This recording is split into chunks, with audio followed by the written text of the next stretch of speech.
بے شمار حادثوں کا باعث بن جاتی ہے۔ اس نے جیب سے چشمہ نکالا، آنکھوں پر چڑھایا اور پھر چشمہ لگانے کے بعد وہ بھی پروقار نظر آنے لگا۔ اس کی شخصیت ایک مقناطیسیت تھی جسے ایک لمحے کے اندر اندر سلطان نے محسوس کیا۔ وہ بولا، میں اس جلد بازی پر شرمندہ ہوں اور آپ سے معذرت چاہتا ہوں۔ سلطان آگے قدم بڑھائے اور اچانک ہی اس نے اس کے کندھوں پر ہاتھ رکھ دیا اور بولا، تم پھر جلد بازی کر رہے ہو دوست۔ میرے جسم سے ٹکرا کر تم نے جو تکلیف مجھے پہنچائی ہے، میں اس کے لیے تمہیں معذرت قبول کرتا ہوں، مگر کچھ دیر تو رکو، اتنی جلد بازی بھی کیوں؟ جب دو انسان آپس میں ملتے ہیں اور کوئی تم سے قربت چاہتا ہے تو تھوڑا سا وقت اس کو بھی دے دینا چاہیے۔ اور جب بڑے اچھے محاورے کے ساتھ ہم لوگ یہ بات کہہ سکتے ہیں کہ ہم ایک ہی کشتی کے سوار ہیں، کیا خیال ہے یا نہیں؟ سلطان سمجھ گیا تھا کہ بڑے میاں تھوڑے سے جھکی ہے اور باتیں کرنا چاہتے ہیں۔ سلطان کو بھی کوئی جلد بازی نہیں تھی۔ اس نے گہری سانس لی اور مسکرانے لگا۔ اتنی تیز فطرت کو تھوڑی سی لگام دینا بے حد ضروری تھا۔ اس نے کہا، بے حد شکریہ، گڈ۔ اب تمہارے چہرے پر جو کیفیت نظر آ رہی ہے وہ بتاتی ہے کہ تم میری قربت سے مطمئن ہو۔ کیا میں تم سے ایک سوال کر سکتا ہوں؟ جی فرمائیے، سلطان نے بولا۔ تم اس وقت کیا سوچ رہے تھے جب مجھ سے ٹکرا گئے تھے؟ کیا تم کسی ذہنی پریشانی کا شکار ہو؟ جی بالکل درست ہے، لیکن آپ کے خیال میں کیا میں آپ کو اپنی الجھنیں بتانا شروع کر دوں؟ ٹھیک ہے، تمہارا لہجہ کسی قدر تلخ ہو گیا ہے۔ ظاہر ہے کوئی بھی ایک ملاقات کے اندر کسی اجنبی کو اپنی مشکل میں شریک نہیں کرتا۔ میں معافی چاہتا ہوں اپنے اس سوال پر۔ نہیں، تمہارے لہجے کو ایک لمحے کے اندر اندر میں نے تلخ کر دیا۔ میں سمجھتا ہوں کہ انسان کے اندر جب کوئی تلخی پیدا ہو جائے تو فوری طور پر اس سے الگ ہو جانا چاہیے تاکہ بعد میں محبت کی کوئی گنجائش باقی رہے۔ خدا حافظ، بوڑھے نے کہا اور ریلنگ کی طرف بڑھ گیا۔ سلطان اپنے کیبن کی جانب چل پڑا تھا۔ جہاز کے عام مسافروں کی طرح اس نے پورا کرایہ ادا کیا تھا اور اسے باقاعدہ کیبن الاٹ کیا گیا تھا۔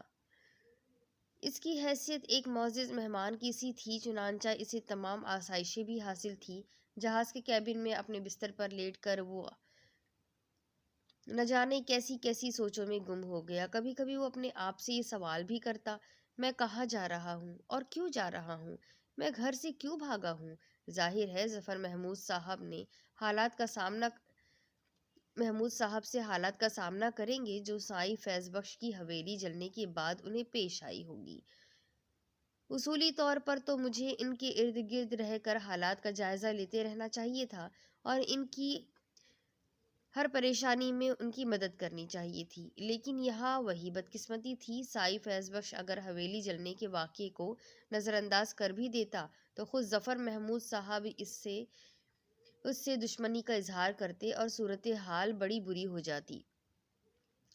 بہرحال وہ اس بات کا بھی قائل تھا کہ تقدیر جو فیصلے کرتی ہے وہی مناسب کرتی ہے۔ رات کے کھانے کے بعد وہ عرشے پر آ گیا اور ریلنگ کے قریب کھڑے ہو کر چاند کی مدھم کرنوں کو دیر تک دیکھتا رہا۔ کھلی فضا میں خاصا سکون محسوس ہو رہا تھا۔ اس نے چاروں طرف نگاہیں دوڑائی تو اندازہ ہوا کہ اس کی طرح بہت سے دوسرے مسافر بھی چاندنی کا مزہ اٹھا رہے ہیں۔ اچانک اسے اپنی پشت پر دبی دبی سرگوشیاں سنائی دی۔ دو افراد باتیں کر رہے تھے۔ ان میں ایک عورت تھی اور ایک مرد تھا۔ اس نے سر گھما کر دیکھا تو ایک لمحے کے لیے حیرت زدہ سا ہو گیا۔ شام کے وقت سیڑھیوں میں ٹکرانے والا بوڑھا شخص ایک بہت حسین لڑکی کے ساتھ گفتگو میں مصروف تھا، مگر اس لڑکی کو دیکھ کر نہ جانے کیوں سلطان کو حیرت کا شدید جھٹکا سا لگا۔ وہ سیاہ برقعے میں ملبوس تھی، لیکن اس کے چہرے سے اٹھا ہوا نقاب اٹھنے والوں کی نظروں کو دعوت نظارہ دے رہا تھا۔ ایک لمحے کے لیے اسے ایسا لگا جیسے وہ کسی مافوق حسرت ہستی کو دیکھ رہا ہو۔ یہ ہستی اپنے چہرے کے نقوش سے پتہ نہیں کیا لگ رہی تھی۔ بہت دیر تک سلطان اس کا جائزہ لیتا رہا۔ اس کے ذہن کے کسی گوشے میں اس لڑکی کا نقش موجود تھا، لیکن وہ کون ہے اور کیا ہے یہ اسے بالکل یاد نہیں آ رہا تھا۔ ایک عجیب سی کرید اس کے دماغ میں پیدا ہو گئی تھی، اور ایک لمحے کے لیے اس نے سوچا کہ بوڑھے سے اس کا تعارف کر لیا جائے، آگے بڑھ کر اسے دیکھے اور معلومات حاصل کرے کہ آخر یہ لڑکی اس کے ذہن میں کون سے حصے میں پوشیدہ ہے۔ ابھی وہ یہی سوچ رہا تھا کہ بوڑھا ریلنگ سے ہٹ کر سیڑھیوں کی جانب چل پڑا۔ اس کے ساتھ ہی لڑکی نے اپنا چہرہ نقاب سے ڈھک لیا تھا، لیکن اس کے چہرے کے نقوش گویا فضا میں تیر رہے تھے۔ ایک عجیب سا انداز تھا۔ وہ سیڑھیوں سے نیچے اتر کر نگاہ سے اوجھل ہو گئے، لیکن نہ جانے کیوں سلطان کو ایک عجیب سا احساس ساکت کر چکا تھا۔ آخر یہ لڑکی کون ہے؟ وہ تو اپنی محبوبہ سے یہ کہہ کر آیا تھا کہ وہ اس کا انتظار کرے، اور دھمکی بھی دی تھی کہ اگر اس نے کسی اور کو زندگی کا ساتھی بنا لیا تو اس کا ساتھی زندہ نہیں رہ سکے گا۔ مہر النساء کے بارے میں اسے بالکل علم نہیں تھا کہ وہ اسے چاہتی ہے یا نہیں، لیکن بہرحال وہ اسے ضرور چاہتا تھا۔ بہت دیر تک نہ جانے کیسے کیسے خیالات اس کے دل کے دروازے پر دستک دے رہے تھے۔ سلطان ریلنگ سے ٹک کر سمندر کی لہروں کو دیکھنے لگا۔ ان لہروں میں اسے نہ جانے کیا نظر آ رہا تھا۔ پھر اس نے گہری سانس لی۔ آسمان پر چاند کھلا ہوا تھا، اور چاندنی وہاں موجود لوگوں کے قدم روکے ہوئے تھی، کیونکہ تاحد نظر پھیلے ہوئے سمندر کے نقوش اس قدر حسین لگ رہے تھے کہ بیان سے باہر ہو۔ اچانک ہی وہ چونک پڑا۔ کسی نے عقب سے پوچھا تھا، سوری سر، کیا آپ کے پاس ماچس ہوگی؟ میرا لائٹر شاید بھیگ گیا ہے۔ سلطان سگریٹ نہیں پیتا تھا، ماچس اس کے پاس نہیں تھی۔ اس نے پلٹ کر معذرت آمیز لہجے میں کہا، معافی چاہتا ہوں، میں سگریٹ نہیں پیتا۔ وہ شخص جو اس کے پیچھے کھڑا ہوا تھا اپنے بھیگے ہوئے لائٹر کو جھٹکنے لگا۔ پھر اس نے کہا، ذرا بے احتیاطی سے کھڑا ہوا تھا، پانی کی ایک تیز لہر نے چھینٹے اڑائے تو میرا لائٹر بھیگ گیا۔ وہ بار بار کلک کر رہا تھا، اور سلطان اس کے چہرے کو دیکھنے کی کوشش کر رہا تھا۔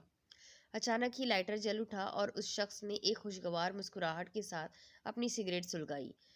پھر مسکرا کر اس نے سلطان کو دیکھا اور بولا، آپ سگریٹ کیوں نہیں پیتے؟ بہت سے سوالات ایسے ہوتے ہیں جو جواباً کہے جا سکتے ہیں۔ میں آپ سے یہ پوچھتا ہوں کہ آپ سگریٹ کیوں پیتے ہیں؟ Very good.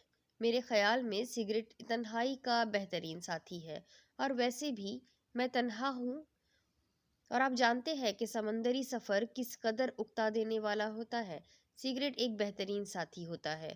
آپ پیے اور غور کریں تو آپ کو اندازہ ہو جائے گا کہ تنہائی ہو، سگریٹ ہو، خاموشی ہو، تو آپ کو یوں لگتا ہے جیسے آپ اپنی کسی محبوبہ سے مدھم سرگوشیوں میں باتیں کر رہے ہیں۔ بالکل ٹھیک کہا آپ نے، اور یہ زہریلی محبوبہ خاموشی سے آپ کے سینے میں خنجر اتار رہی ہوتی ہے۔ نکوٹین کی بات کر رہے ہیں آپ؟ جی، اور نکوٹین کا زہر ساری دنیا میں تسلیم کر لیا گیا ہے۔ آپ فوری جوابی کارروائی کے ماہر ہیں۔ میرا نام سہیل ہے، کیوں نہ ہم لوگ ایک دوسرے سے تعارف حاصل کر لیں؟ سلطان، اس نے جواب دیا۔ آپ کا پروقار انداز آپ کو سلطان ہی ظاہر کرتا ہے۔ ویسے میرا تعلق لاہور سے ہے، کیا سمجھے آپ؟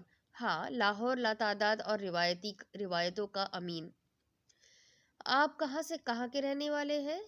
سکھر۔ سلطان کے منہ سے بے اختیار نکل پڑا، واہ، بڑی خوشی ہوئی۔ ویسے میں آپ کو بتاؤں کہ میں نسلاً ایرانی ہوں، مگر میرے والدین کا کاروبار چونکہ برصغیر میں ہر طرف پھیلا ہوا ہے، اس لیے میں نے اپنی رہائش لاہور میں رکھی تھی۔ ہم لوگ یعنی میں اور میرے اہل خاندان اردو ہی بولتے ہیں۔ ویسے انگریزی اور دوسری باتوں میں بھی اچھی طرح سیکھی ہوئی ہے میں نے۔ کیا خیال ہے اگر ہم جہاز کے ریسٹورنٹ میں بیٹھ کر عمدہ سی کافی پئیں تو گفتگو کرنے میں مزہ آئے گا۔ ویسے ایک سوال اور کر لوں آپ سے کہ آپ تنہا ہے؟ سلطان نے جواب مسکرا کر کہا، ہاں، اور زور سے کہا مار کر پھر بولا، دو تنہا مل جائے تو تنہا نہیں رہتے، آئیے ہم اپنی تنہائی دور کریں۔ وہ سلطان کو ساتھ لے کر اوپر ایئر ریسٹورنٹ کی جانب چل پڑا۔ ریسٹورنٹ میں ایک خاصی رونق تھی۔ وہ دونوں ایک میز کے گرد بیٹھے تھے اور کافی طلب کر لی۔ تھوڑی دیر بعد ان کے درمیان باتیں شروع ہو گئی اور سہیل اس سے باتیں کرتا رہا۔ تھوڑی دیر کے بعد سہیل کے بارے میں سلطان کو یہ اندازہ ہو گیا تھا کہ وہ خاصا شاطر اور تجربے کار آدمی ہے۔ اس کی باتوں میں بڑی گہرائی ہے اور اس سے اندازہ ہوتا تھا کہ دنیا کے بارے میں اس کی معلومات لامحدود ہے۔ تھوڑی دیر بعد اچانک اس نے سوال کیا، ایک بات بتاؤ سلطان۔ سلطان اس کی جانب متوجہ ہو گیا تو وہ کافی کے گھونٹ گلے سے اتارتا ہوا بولا، تم نے زندگی میں محبت کی ہے؟ سلطان کے ہونٹوں پر مدھم سی مسکراہٹ پھیل گئی۔ اس نے کہا، اس بات کو میں دل سے تسلیم کرتا ہوں کہ تم مجھ سے زیادہ تجربے کار ہو۔ تم سامنے کچھ بولتے ہوئے مجھے اپنے الفاظ پر غور کرنا چاہیے، لیکن کہہ دینے میں کوئی حرج بھی نہیں ہے کہ محبت کی نہیں جاتی بلکہ ہو جاتی ہے۔ یہ ایک کھیتی ہے جو دلوں کی سرزمین پر خود بخود ہی اگ جاتی ہے اور پروان چڑھ جاتی ہے۔ گڈ، ویری گڈ، تم نے بہت خوبصورت الفاظ میں یہ بات کہی ہے۔ لیکن یہ تو میرے سوال کا جواب نہیں ہے۔ میں تو تم سے براہ راست یہ پوچھ رہا ہوں کہ کیا تمہیں کسی سے محبت ہوئی ہے، یا دوسرے الفاظ میں تم نے کسی سے عشق کیا ہے؟ ویسے میں تمہیں بتاتا چلوں کہ محبت سے میری مراد وہ محبت نہیں جو ماں بیٹے، بہن بھائی اور باپ سے ہوتی ہے، بلکہ میں اس محبت کی بات کر رہا ہوں جو روح کی ویرانیوں میں تمنا کے پھول کھلاتی ہے۔ سلطان ہنس پڑا اور بولا، ہم دونوں محبت کے بارے میں ضرورت سے زیادہ سنجیدہ نہیں ہوتے جا رہے ہیں؟ محبت کی شان میں قصیدہ خوانی کرتے ہوئے اچھے الفاظ نہیں تلاش کر رہے؟ ویسے تم مجھے کوئی اور معلوم ہوتے ہو، جیسے کوئی فلسفہ کار؟ میں فلسفی بالکل نہیں، لیکن خوش قسمت ضرور ہوں۔ زندگی کے سفر میں اس جہاز کے سفر کی بات نہیں کر رہا۔ زندگی کے سفر میں اگر ایک دوسرے کو سمجھنے والے ساتھی مل جائے تو کیا ہی عمدہ بات ہوتی ہے۔ میں کیا بتاؤں تمہیں، ایک عجیب و غریب بات میری ذات سے وابستہ ہے۔ کاش میں تمہیں وہ کہانی سنا سکتا۔ کیا مطلب؟ سلطان نے سوال کیا۔ بس میں یہ کہہ رہا تھا کہ محبت ایک عجیب و غریب شے ہے۔ میرے لیے بھی ایک لمحہ آیا جب میں نے سوچا کہ محبت کے بغیر زندگی کا تصور ہی ممکن نہیں۔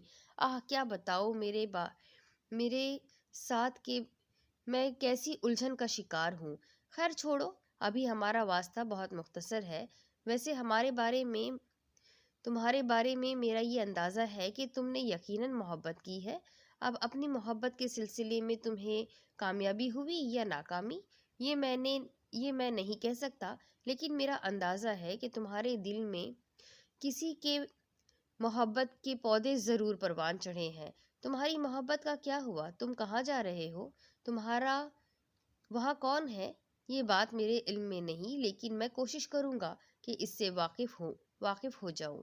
سلطان مسکرانے لگا۔ بہرحال کافی دیر تک وہ وہاں بیٹھے رہے اور اس کے بعد سہیل مسکراتے ہوئے کہا، تمہاری آنکھوں میں سرخ ڈورے کھنچ گئے ہیں اور میں تم سے ہر قیمت پر دوستی رکھنا چاہتا ہوں، اور ایک دوسرے کے ساتھ دوستی رکھنے کا بہترین ذریعہ یہ ہوتا ہے کہ آپس میں ایک دوسرے کا خیال رکھا جائے۔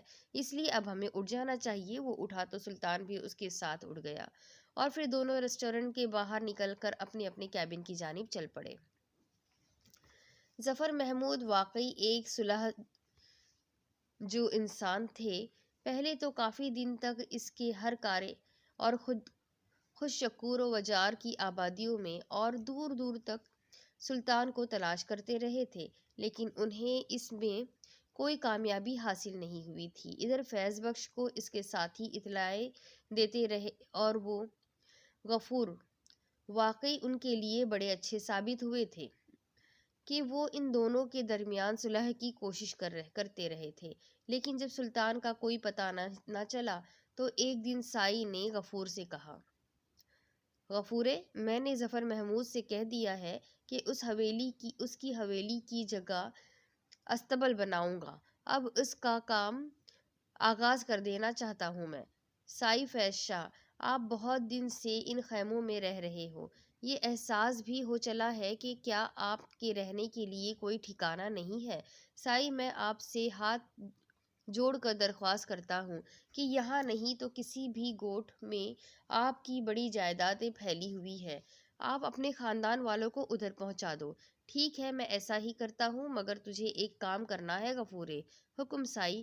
ظفر محمود کے کسی ایک بیٹے کو ہی اغوا کر کے لے آؤ، ہم اس کے بل پر ظفر محمود کو بلیک میل کریں گے اور اپنی حویلی گرا دے کہ وہ اپنی حویلی گرا دے اور وہ جگہ ہمارے حوالے کر دے۔ یہ میرا حکم ہے۔ آپ کا حکم سر آنکھوں پر سائی، ایسا ہی ہوگا، غفورے نے کہا، اور اس نے پھر اپنے طور پر اپنے بھائی سے مشورہ کیا تو شکورے نے کہا، غفور، کیا خیال ہے تیرا؟ سائی فیض شاہ اس کے بیٹے کو مار ڈالے گا؟ فیض شاہ اس طرح کا آدمی ہے تو نہیں، مگر اس کے ساتھ جو کچھ ہوا ہے وہ بھی خطرناک کام ہے۔ اگر اس کا دماغ پھر ہی گیا تو کوئی کیا کرے گا؟ ہاں یہ تو ہے۔ تو پھر بتاؤ کیا کرنا چاہیے؟ میرے لیے تو یہ ضروری ہے کہ میں فیض شاہ کے حکم کی تعمیل کروں، اور میں نے جو تجھے یہ بات بتائی ہے تو مجھے روکے گا نہیں، چاہے بعد میں تو واپس اس لڑکے کو حاصل کر لینا۔ شکورہ کسی سوچ میں چلا گیا، پھر اس نے کہا، ٹھیک ہے، یہ بات چونکہ تو نے مجھے بتا دی ہے اس لیے میں تیرا راستہ نہیں روکوں گا، لیکن ایک ذمہ داری میں تیرے اوپر لگاتا ہوں، جسے بھی اغوا کرے اس کی زندگی کو کوئی نقصان نہیں پہنچنا چاہیے، چاہے بعد میں ان لوگوں کا جو بھی مسئلہ طے ہو۔ نقصان یوں نہیں پہنچے گا کہ سائی فیض شاہ کے بارے میں اتنا جانتا ہوں میں کہ وہ وڈیرا ضرور ہے مگر ظالم نہیں ہے۔ برا تو ہوا ہے اس کے ساتھ، ظاہر ہے یہ دولت مند لوگوں کے اسی ساکھ پر جیتے ہیں، ساکھ ختم ہو جائے ان کی تو کیا رہ جاتا ہے ان کے پاس؟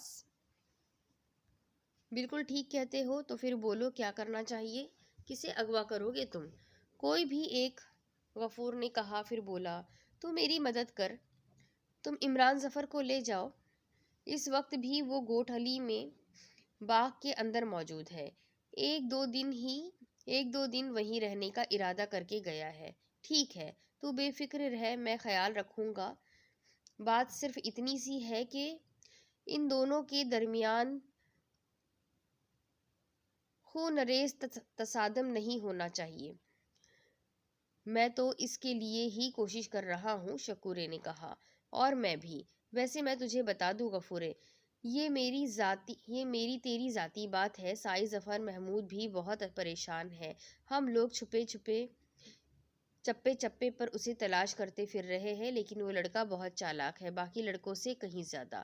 ہاں یہ بات تو میں جانتا ہوں۔ بہرحال شکورے کی ذمہ داری تھی کہ وہ اس بات کا علم بھی کسی کو نہ ہونے دے، اور جب عمران ظفر کے ساتھی جو گوٹھ علی میں سندھڑی آموں کے باغ میں مقیم تھے، انہوں نے آ کر اطلاع دی کہ اچانک ہی کچھ نقابپوش آئے اور عمران ظفر کو پکڑ کر لے گئے، تو حویلی میں کوہرام مچ گیا اور ہر طرف شور و غوغا ہو گیا۔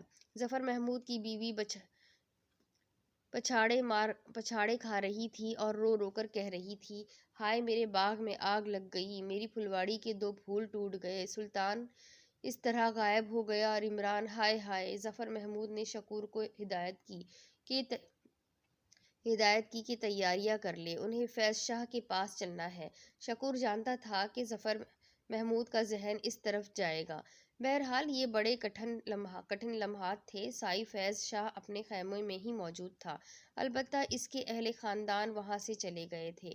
ظفر محمود کو دیکھ کر فیض شاہ نے طنزیہ انداز میں گردن ہلائی اور بولا، آؤ ظفر سائی، آؤ، کہو کیسے ہو؟ جیسا ہوں تمہیں معلوم ہے فیض شاہ، میں تم سے ایک سوال کرنا چاہتا ہوں۔ ہاں سائی بولو، تم بھی بال بچوں والے آدمی ہو، تمہارے جھگڑے بچوں تک تو نہیں پہنچنے چاہیے۔ ہمارا تمہارا تو کوئی جھگڑا ہی نہیں ہے سائی، تمہارے بیٹے نے مجھے جو 2 بڑے نقصان پہنچائے ہیں وہیں سے جھگڑے کا آغاز ہوا ہے۔ سائی فیض شاہ، آپ سلطان کو تلاش کرو، اسے سزا دینے میں میں بھی آپ کے ساتھ رہوں گا۔ میرے دوسرے بیٹے کو کیوں آپ نے اٹھوا لیا؟ فیض شاہ نے ایک لمحے سوچے بغیر اس سے سوال کیا۔ دیکھو سائی، بات اصل میں یہ ہے کہ ہم نے پولیس کی مدد نہیں لی، حالانکہ آپ کے سامنے ہی پولیس آئی تھی ہمارے پاس، بات ضرورت سے زیادہ بگڑ جاتی اگر اب ہم ان سے خود ہی بات کر لیتے، تو یہ زیادہ اچھا ہوگا کہ ہم آپس میں ہی بات کر لیں۔ ابھی میں آپ کو بولوں ظفر شاہ صاحب کہ آپ حویلی خالی کر دو، مجھے اس حویلی میں نہیں رہنا، میں نے آپ کو بول دیا کہ وہاں میرے بندھے میرے گھوڑے بندھیں گے، استبل بناؤں گا میں، یہ فیصلہ ہے میرا۔ کیا یہ بات مناسب ہوگی کہ اس طرح میں کسی کو منہ دکھانے کے قابل رہ جاؤں گا؟ وہی باتیں ہیں سائی، اگر اپنے بیٹے کے اغوا کی بات پولیس کو بتاؤ گے، میں انکار کر دوں گا۔ آپ اسے تلاش کرو گے لیکن نہیں کر پاؤ گے۔ بات صرف ایک ہی ہے، یہ کام کر دو۔ ٹھیک ہے، مگر میں ایک بات تم سے کہوں، مجھے 3 دن کی مہلت دو، میں تمہیں اس کا جواب دوں گا۔ ٹھیک ہے سائی، آپ جواب دو، ہم انتظار کریں گے۔ میرے بیٹے کو کوئی تکلیف نہیں ہونی چاہیے۔ نہیں ہوگی سائی، پر ہم بھی آپ سے ایک بات کہہ دیتے ہیں، پولیس کو خبر کرنے کی ضرورت نہیں، اسے تلاش بھی مت کرنا۔ اگر اس کو تلاش کرنے والے وہاں پہنچ بھی جائیں گے تو ہم انہیں مار دیں گے، اور ہم نہیں چاہتے کہ ہمارے درمیان لال کھیل ہو۔ سمجھ رہے ہو نا؟ لال کھیل نہیں ہونا چاہیے، ورنہ مرتے ہی رہیں گے تمہارے اور ہمارے آدمی۔ ایسا نہیں ہوگا، میں آپ سے وعدہ کرتا ہوں، ظفر محمود نے کہا، اور اس کے ساتھ ہی وہ وہاں سے واپس چل پڑا۔ فیض شاہ کے چہرے پر ایک نفرت بھری مسکراہٹ کھیل رہی تھی۔ سمندر کے سینے پر رواں دواں زندگی سلطان کے لیے ایک انوکھا تجربہ تھی۔ ویسے تو خیالات اس کے ذہن پر مسلسل یلغار کیے رہتے تھے، سوچنے کے لیے اب تک کی زندگی کے مختلف واقعات موجود تھے، لیکن اس رات اس کے ذہن پر جو شکل سوار رہی وہ پراسرار لڑکی کی تھی، جسے اس نے اس بوڑھے شخص کے ساتھ دیکھا تھا۔ کسی بھی ایسی لڑکی کو دیکھ کر انسان ذہنی طور پر متاثر ہو سکتا ہے، لیکن یہ لڑکی اس کے ذہن کے نہ جانے کون سے حصے کو چھو رہی تھی، یہ بات سلطان کو سمجھ نہیں آ رہی تھی۔ اسے مسلسل یہ احساس گھیرے ہوئے تھا کہ کہیں نہ کہیں اس لڑکی سے اس کی ملاقات ہوئی ہے، اور وہ اس سے کسی طرح منسلک رہا ہے۔ لڑکی کے چہرے کے اجنبی نقوش اور خود اس کی اپنی محویت اور اس پر ایک اضمحلال سا طاری ہو گیا تھا۔ رات کے نہ جانے کون سے حصے میں نیند آ گئی۔ پھر صبح کو اس نے ناشتہ اپنے کیبن میں ہی منگوا لیا تھا، اور اس کے بعد لباس تبدیل کر کے کیبن سے باہر نکل آیا۔ جہاز کی یہ زندگی اس کے لیے بہت ہی دلکش بھی تھی اور حیران کن بھی۔ اس نے سمندری سفر کے بہت سے واقعات سنے تھے، لیکن اب وہ خود ایک سمندری سفر سے گزر رہا تھا۔ جہاز کے بارے میں اسے علم ہو گیا تھا کہ یہ پہلے یمن جائے گا، اس کے بعد وہاں سے کہیں اور جائے گا۔ بات صرف اپنے وطن سے نکلنے کی تھی، کوئی اور ایک ٹھکانہ مل جائے تو اپنی زندگی کے بارے میں سوچے۔ عرصے پر ایک جگہ کھڑے ہو کر وہ سمندر کی بھری ہوئی موجود لہروں کو دیکھنے لگا۔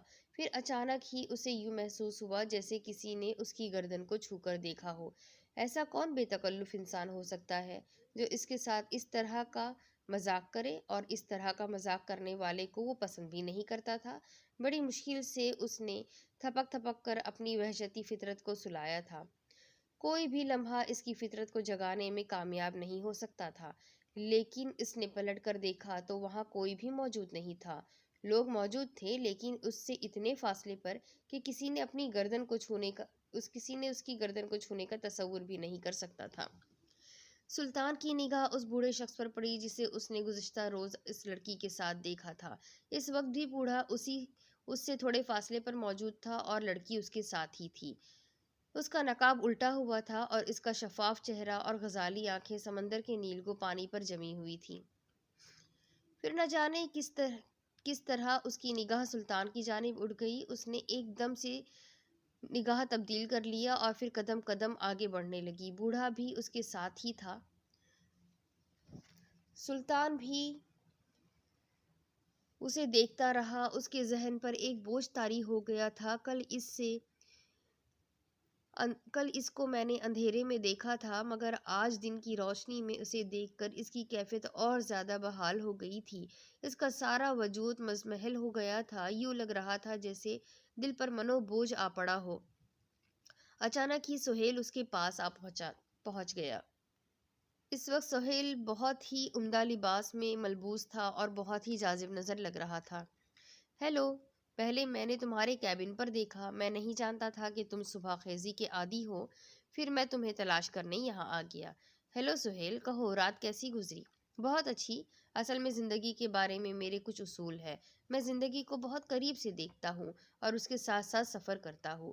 مگر مجھے معاف کرنا میرے دوست، کل بھی تمہاری کیفیت کچھ ایسی ہی تھی، تم مجھے کچھ بجھے بجھے سے نظر آ رہے تھے اور تمہاری شخصیت پر تبصرہ کرنے کے لیے معافی چاہتا ہوں۔ لیکن بات وہی ہے، اگر کوئی کسی میں دلچسپی رکھتا ہے تبھی اس کے بارے میں غور کرتا ہے۔ آؤ آگے بڑھتے ہیں۔ میں تمہاری دوستی کی قدر کرتا ہوں سہیل، سلطان نے کہا۔ اسی وقت اس نے بوڑھے کو دیکھا۔ لڑکی اس وقت اس کے ساتھ نہیں تھی، لیکن بوڑھے کے انداز سے یوں لگ رہا تھا جیسے وہ تیزی سے سلطان ہی کی طرف بڑھ رہا ہو۔ سلطان حیران رہ گیا، نہ جانے کیوں بوڑھا اس سے کیا کہنا چاہتا تھا، لیکن بوڑھا سہیل کی جانب متوجہ ہوا اور اس نے کہا، ہیلو مائی ڈیئر سہیل، تم اس جہاز پر کہاں؟ ارے چچا، آپ یہاں کہاں؟ حیرت کی بات ہے، دنیا بہت وسیع ہے میرے بچے۔ میں اس وقت ایک کام کے سلسلے میں یمن جا رہا ہوں۔ مگر تم؟ میں بھی یمن جا رہا ہوں۔ آپ سے یہاں ملاقات کی بالکل امید نہیں تھی۔ مجھے بہت خوشی ہو رہی ہے۔ ان سے ملیے، یہ میرے دوست سلطان ہے، اور سلطان یہ ایک بہت ہی عظیم ہستی ہے۔ کیا کیا تعریفیں کروں ان کی، بس یہ سمجھ لو کہ یہ ایک بہت ہی بڑی دلچسپ شخصیت ہے۔ ان کا نام پروفیسر سومن ہے۔ یہ بڑا عجیب سا نام تھا۔ سلطان کو حیرت ہوئی۔ نقوش تھوڑے تھوڑے سے اجنبی ضرور تھے، لیکن بظاہر یہ لگتا تھا کہ وہ بھی ایشیا ہی کا باشندہ ہے۔ لیکن سومن بہرحال اس نے حیرانی کا اظہار نہیں کیا۔ اور سناؤ، یمن کسی کام کے سلسلے میں جا رہے ہو؟ ہاں، ظاہر ہے۔ بتاؤ گے نہیں؟ ہمیں اپنی معلومات ایک دوسرے تک پہنچا کر اگر فائدہ حاصل ہو سکتا ہے تو ٹھیک ہے، ورنہ اتنا کافی ہوتا ہے چچا سومن کہ ایک دوسرے سے عام باتیں کرے۔ سومن بے اختیار مسکرا پڑا، پھر اس نے کہا، اور مجھے یہ دیکھ کر خوشی ہوتی ہے کہ تمہاری بے شمار عادتیں تمہارے باپ کی عادتوں سے ملتی جلتی ہے۔ وہ بھی تمہاری طرح دلیر اور مہم جو انسان تھا، اور جس بات پر اڑ جاتا اس کو اگلوائے بغیر نہیں ٹلتا تھا، کسی کو اپنے بارے میں کچھ نہیں بتاتا تھا۔ ظاہر ہے چچا سومن، بیٹے کی عادتیں باپ سے نہیں ملے گی تو اور کس سے ملے گی؟ اوکے، شاید تم سے ڈائننگ ہال میں ملاقات ہو، اور میرے ساتھ کچھ معزز خواتین بھی ہیں۔ امید ہے تم کوئی خیال نہیں کرو گے۔ بوڑھے نے آگے قدم بڑھاتے ہوئے کہا، نہیں ہرگز نہیں۔ پھر سلطان اور سہیل وہاں سے آگے بڑھ گئے۔ باقی وقت دونوں نے ساتھ ہی گزارا تھا۔ ڈائننگ ہال میں بھی دونوں ساتھ ہی تھے۔ سہیل بار بار سلطان کو دیکھنے لگتا تھا۔ ڈائننگ ہال میں بیٹھے بیٹھے اس نے کہا، دوست یقین کرو، میں سرے راہ دوستیاں کرنے کا قائل نہیں، لیکن اگر کوئی شخصیت مجھے متاثر کرتی ہے تو میرا دل چاہتا ہے کہ اسے دنیا کی ہر خوشی دے دوں۔ میں محسوس کرتا ہوں کہ تم زیادہ تر کھوئے ہوئے رہتے ہو۔ دیکھو میری جان، زندگی سے فرار اچھی علامت نہیں ہے۔ زندگی سے مسکرا کر ملو گے تو زندگی تمہارے ساتھ مسکرائے گی، اور اگر تم نے اس سے بیزاری کا اظہار کیا تو وہ تم سے زیادہ بے رحم ہو جائے گی۔ وہ تمہیں کچلتی ہوئی گزر جائے گی، اور تم وقت کی اس بات پر ماضی کے نشانات چھوڑتے رہ جاؤ گے۔ مجھے یوں لگتا ہے جیسے تم کسی شدید ذہنی دباؤ کا شکار ہو، شاید، لیکن براہ کرم مجھ سے اس ذہنی دباؤ کے بارے میں پوچھنا نہیں۔ بہرحال کھانے کے بعد کافی پیتے ہوئے بہت سے موضوعات پر بات چیت ہوئی۔ کچھ لمحے کے لیے سلطان کا دل چاہا کہ وہ بوڑھے پروفیسر سومن کے بارے میں معلومات حاصل کرے، لیکن نہ جانے کیوں اس نے ابھی یہ مناسب نہیں سمجھا تھا۔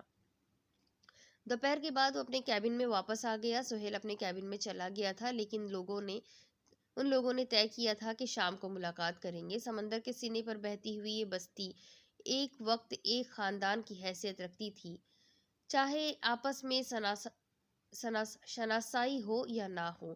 بہرحال اب جب عرشے پر پہنچا تو اس نے پروفیسر سومن کو دو خواتین کے ساتھ ریلنگ کے قریب دیکھا۔ سمندر کی دلکش ہواؤں سے لطف اندوز ہو رہا تھا۔ سمجھ میں نہیں آ رہا تھا کہ اس کے ساتھ یہ عورتیں کون ہیں۔ سب کا انداز کچھ ایک جیسا ہی تھا۔ ابھی سلطان نے ادھر دیکھا ہی تھا کہ سہیل اس کے پاس پہنچ گیا۔ ہیلو ڈیئر، میں اس بار پھر تمہارے کیبن کی جانب سے ہوتا ہوا آ رہا ہوں۔ میں نے سوچا کہ شاید ابھی تم کیبن سے باہر نہیں نکلے ہوں گے۔ اوہو، یہ پروفیسر سومن بھی موجود یہیں پر ہے؟ کیوں نہ اس سے فاصلہ اختیار کرے، کیونکہ اس وقت وہ خواتین کے ساتھ ہے۔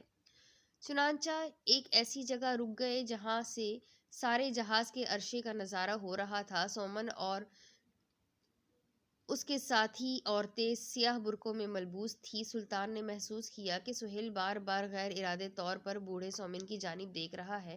اس وقت اسے ان خواتین کے بارے میں بھی دلچسپی کا اظہار ہو رہا تھا، مگر پروفیسر اور اس کے ساتھی لڑکیوں کو اس کا اندازہ نہیں تھا۔ لیکن اچانک ہی ان میں سے ایک عورت نے پلٹ کر ادھر دیکھا۔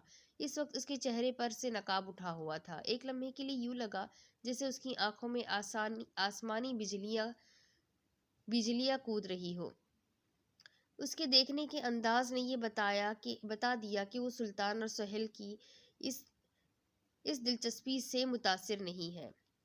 لیکن اس کے اس طرح دیکھنے سے سلطان کو ایک بار پھر ایسا ہی لگا تھا جیسے کوئی بات ضرور ہو گئی ہے۔ اس کا دل چاہا کہ اس کے قریب پہنچ جائے، اور بہت قریب سے اسے اچانک ہی سہیل کی آواز ابھری۔ اس کے آگے کی سٹوری میں آپ کو اگلی قسط میں سناتی ہوں کہ آخر اس پروفیسر سومن کے ساتھ میں یہ لڑکیاں کون ہیں اور سلطان کو ان سے کیا لگاؤ ہے۔ اس کے بعد سلطان کہاں جائے گا اور اس کی زندگی میں ایسے کون سے واقعات آئے جسے حل کرنے کے لیے وہ آصف خان کے پاس پہنچا ہے، اور اس کی کیا داستان ہے۔ یہ سب کچھ جاننے کے لیے میرے ساتھ بنے رہے۔ اگلی قسط میں پھر ملیں گے۔ اللہ حافظ۔